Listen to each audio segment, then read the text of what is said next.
आपने कभी किसी को अपनी जन्मपत्री दिखाई? योग है, मैं संयोग है? सही में पूछिए तो मैं उसमें विश्वास वैसा नहीं करता जी। बड़ा हुआ, साइंस का स्टूडेंट हुआ, स्कूल में था तो दिमाग थोड़ा सा साइंस प्रमाणित होना चाहिए तब मानो। घर के लोग सब मानते थे, मम्मी डैडी सब मानते थे, सब उसका पालन भी करते थे, दिखाते भी थे।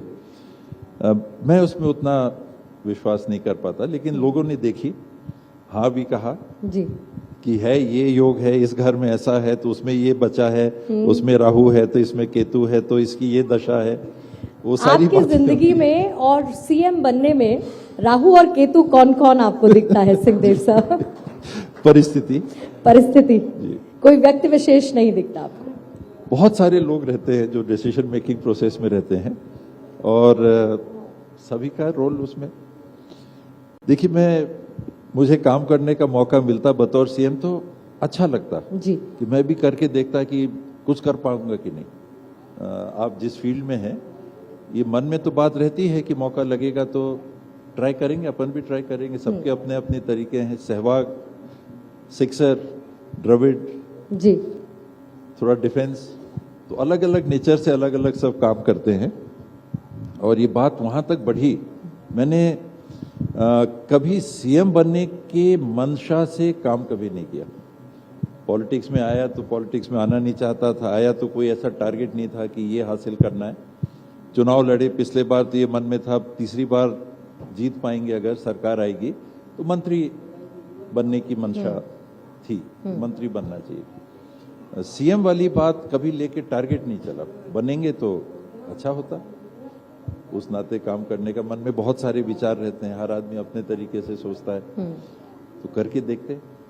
लेकिन आज आप डेप्यूटी सीएम हैं और डेप्यूटी सीएम के तौर पर हमारे बीच में मौजूद हैं। अगला सवाल मेरा आपसे सिंहदेव सर ये है कि कई बार ये कहा जाता रहा, एक जीएसटी का बड़ा मुद्दा उठता है। कहा जाता है कि इतना बकाया है, प्रदेश को इतना मिला नहीं। ये कहा जाता है कि केंद्र सरकार हमारे साथ समन्वय से काम नहीं करती है। ऐसा है क्या कि केंद्र या प्रधानमंत्री ने कभी भी इसको लेकर निराशा दिखाई हो कि ये छत्तीसगढ़ प्रदेश है, यहाँ बीजेपी की सरकार नहीं है तो हम इसके साथ भेदभाव रखेंगे? इसमें जीएसटी में जो होता है, आप सब भी जान रहे हैं, जीएसटी लागू हुआ जुलाई 2017 से लागू हुआ। स्टेट्स ने अपना अधिकार टैक्स लगाने का जीएसटी काउंसिल में निहित कर दिया, एक्ट बना और उस समय ये तय हुआ था कि इतने समय के अंतराल में पेमेंट्स राज्यों को मिलते जाएंगे। 14% प्रोटेक्टेड इनकम का प्रावधान था कि कम से कम 14% बीते वर्ष से ज्यादा इनकम राज्य को मिले। वो जीएसटी काउंसिल सुनिश्चित करेगा सेस के माध्यम से, और जिनको ज्यादा मिल गया उनको फिर सेस के माध्यम से कॉम्पनसेशन नहीं होगा। तो इस राशि के हस्तांतरण में जो हर 2 महीने के बाद मिल जानी चाहिए, उदाहरण के लिए, वैसा नहीं होता रहा। तो उसमें इंतजार करना पड़ता रहा। मेरे पास ये डाटा नहीं है कि मैं ये कहूं कि कांग्रेस के राज्यों को नहीं मिला और बीजेपी के गवर्न राज्यों को मिल गया। सभी स्टेट्स ये बात करते रहे कि पैसा रुका हुआ है, पैसा नहीं आया। तो ये गैप आते रहे कि समय से जो पेमेंट मिलना था उसमें देरी होती रही। ये होता रहा।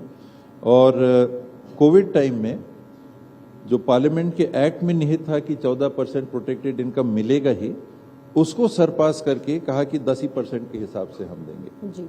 तो वो अंतर आया, उसको हम 14% से क्लेम करेंगे तो हमारा ड्यू है, कॉन्स्टिट्यूशनल पोजीशन है, एक्ट ऑफ पार्लियामेंट है।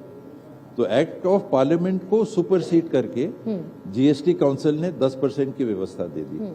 उसमें आकलन लगाया जाता है कि हमको कम मिला, और देरी से जब मिलता है तो मांग होती है देरी से मिला। कभी कभी राज्यों की तरफ से जो देरी होती है, आपको यूटिलाइजेशन सर्टिफिकेट, कंप्लीशन सर्टिफिकेट, जो फॉर्मेलिटीज रहती हैं उसमें देरी होगी तो कभी कभी देरी होती है। लेकिन जिस 2 महीने के अंतराल में पिछले 2 महीने का मिलना चाहिए था, वो कई मौकों पे नहीं मिला।